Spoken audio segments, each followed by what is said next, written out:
Major Hazel Asilo, ma'am. Magandang umaga po sa inyo, Major. Good morning po, Sir Lakay, at saka Lakay Deo, and kay Ma'am Elaine po. Magandang umaga po, at sa ating mga taga-subaybay, magandang umaga po sa lahat. Ayan, Good morning, ma'am. Good morning, ma'am. Alam po ninyo, kaliwat kanan po ang rally ngayon ng ating mga kababayan, lalo ang mga militanteng grupo sa mga, sa DPWH kahapon, pinagbabato ng mga bulok na gulay, at dito sa opisina, compound ng mga diskaya, nagkaroon po ng vandalism at rally. Gaano po kahanda ang ating kapulisan, Major Hazel Asilo, sa ganitong kilos protesta? Kasi marami po ang nangamba, baka matulad po tayo sa bansang Indonesia, ma'am.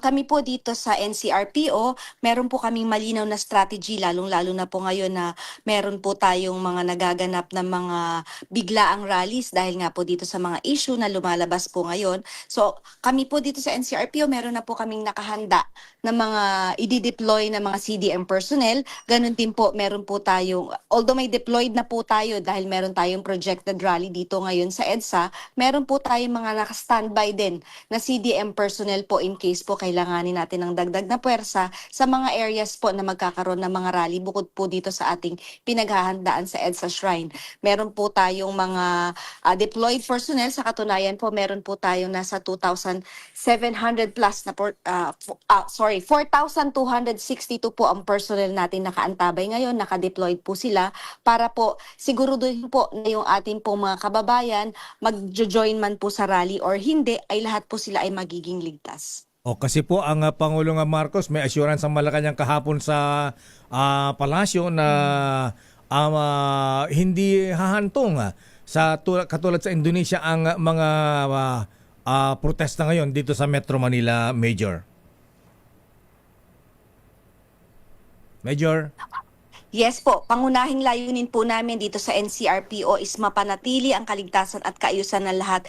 Hindi po natin hahayaan na yung ating napanood po sa nangyari sa ibang bansa, lalo po sa Indonesia, ay mangyari po dito sa atin sa Pilipinas, lalo po dito sa atin sa NCR.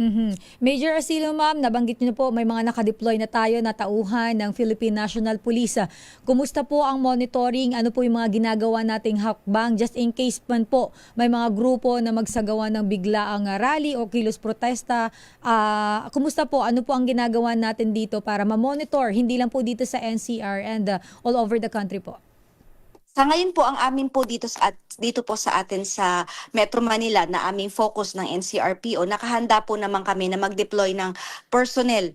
Meron po tayong naka-standby na mga CDM personnel in case po na kailanganin sila. Meron po tayong 1,400 na CDM personnel na ready on call po sila.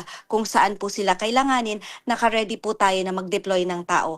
Meron naman din po tayong mga naka-deploy na bukod po dito sa naka-standby para po siguraduhin na yun po ang ating mga kababayan na nasa labas po ngayon, kahit po may mga nag-declare na walang pasok, sisiguraduhin po natin sila ay magiging ligtas at kumbaga po yung kanilang mga gagawin ngayong araw na ito ay magawa nila ng maayos at mahusay. Major Asilo, ma'am, nabanggit nyo ang EDSA kanina. Bakit may intelligence report ba kayong magkakaroon po ng rally sa EDSA ngayon? Naka-receive po tayo ng meron po tayong info na baka may projected rally na magaganap dito sa EDSA, kung kaya po naghahanda po kami dito sa NCR na maglagay ng mga tao doon kung kailangan po natin na mag-deploy ng CDM. Naka-ready po tayo para po hindi naman po tayo magugulat na bigla ang magkaroon ng rally or magkaroon ng biglang mga pagtitipon itong mga magpapalabas ng kanilang mga pahayag at ang kanilang mga saloobin. Nakahanda po ang NCRPO. Major Asilo, kumusta po ang pamilya Diskaya? Hindi po ba sila humingi ng proteksyon mula po sa Philippine National Police, NCRPO, madam? Sa ngayon po, wala pa po tayong na-receive na information mula sa Pasig City Police Station kung nanghingi po sila ng police assistance. Kasi po kung sakali man po na humingi sila ng police assistance, yan po ay hihingi nila mismo po sa Camp Crame. At sila po ang mag-uutos sa amin, magbibigay po ng direktiba kung sila po ay bibigyan namin ng police assistance or ng security assistance po.